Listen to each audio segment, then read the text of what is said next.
Hello everyone, I hope you all are fine. Start करते हैं आज का शॉर्ट सेशन जिसमें हम कवर करेंगे class 11th NCERT Hornbill book.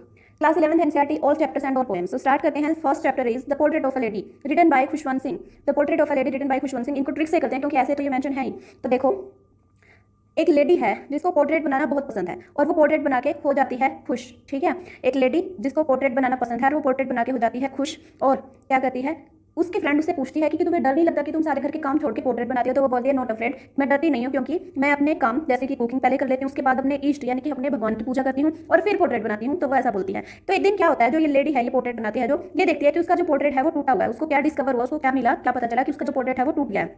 और टूटा किस लिए है? टूटा इसलिए है कि ए.आर. विलियम्स, यहाँ से हम करेंगे ए.आर. रहमान के सॉन्ग चल रहे थे टीवी में जिनका वॉल्यूम बहुत ज्यादा हाई था। तो ए.आर. रहमान के सॉन्ग सुन के उसका जो पोर्ट्रेट था वो टूट गया। ठीक है, वॉल्यूम ज्यादा हाई होने की वजह से वो टूट गया। तो क्या फिर उसके बाद ये क्या सोचती है कि मैं आज के बाद अपना पोर्ट्रेट बनाना छोड़ के मैं अपने प्लेनेट के लिए वर्क करूंगी। प्लेनेट के लिए मतलब ग्रीन मूवमेंट का हिस्सा बनूंगी, अपने प्लेनेट के लिए काम करूंगी, उसको सेव करने के लिए कोशिश करूंगी। तो इसके लिए वो अपनी नानी से सलाह लेती है। ठीक है, नानी से क्या सलाह लेती है? उसे जानती है कि पुराने टाइम में एनवायरमेंट कैसा था कैसा नहीं था। तो ये सब जानने के लिए वो अपनी नानी के पास जाती है।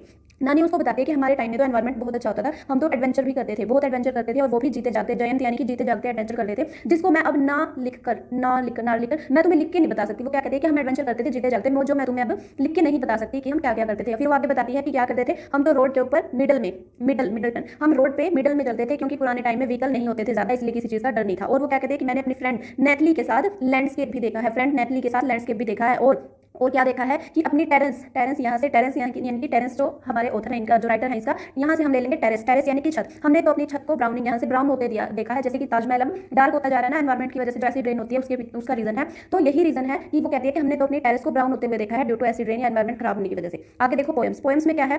फर्स्ट पोएम है अ फोटोग्राफ। फोटोग्राफ में क्या है, शर्ले अपनी मदर की फोटोग्राफ देखती है जिसमें वो 3 फ्रेंड्स दिखाई देती हैं, एक उनकी मदर है और 2 उनकी कजन है। और वो टोलती मतलब अपनी जो फोटोग्राफ है अपनी मदर की उसको टोलती है, ऐसे आप याद कर सकते हो। फिर है the laburnum top. Laburnum top में क्या है, लेबरनम टॉप से हम टेड कर लेंगे और लेबरनम का टॉप जो है वो दिखाया गया है ह्यूज यानी कि बड़ा सा ह्यूज। ठीक है, ह्यूज टॉप, तो ह्यूज इससे हम याद कर लेंगे टेड ह्यूज। आगे है the voice of rain. Voice of rain आपको वैसे भी याद रखना क्योंकि ये वॉल्ट व्हिटमैन की पोएम है। Walt Whitman is the most important poet in American writing, तो आप इसको लिटरेचर पॉइंट ऑफ व्यू से भी याद रखेंगे और वी से हम ऐसे याद रख सकते हैं वॉल्ट व्हिटमैन WW। ठीक है, आगे है पोएम हमारी चाइल्डहुड को कैसे याद रखेंगे। चाइल्डहुड में जो बच्चे होते हैं वो बहुत ही नटखट होते हैं, यहाँ से नटेन, बहुत ही नाटे और नटखट होते हैं, शरारती और छोटे होते हैं। ठीक है, फादर टू सन को कैसे याद रखेंगे। फादर टू सन पोएम में जो एलिजाबेथ है वो फादर और सन के रिलेशन को जेनिंग्स, यहाँ से देखो जेनिंग्स जानना चाहती है कि उनका रिलेशन कैसा होता है। ठीक है, तो ये थे हमारी पॉइंट्स और चैप्टर्स जो 11th क्लास के हॉर्नबिल बुक है। आई होप आपको ये ट्रिक्स पसंद आई होंगी। अगर आपको मेरी ट्रिक्स पसंद आती हैं तो please like share subscribe. Thank you so much.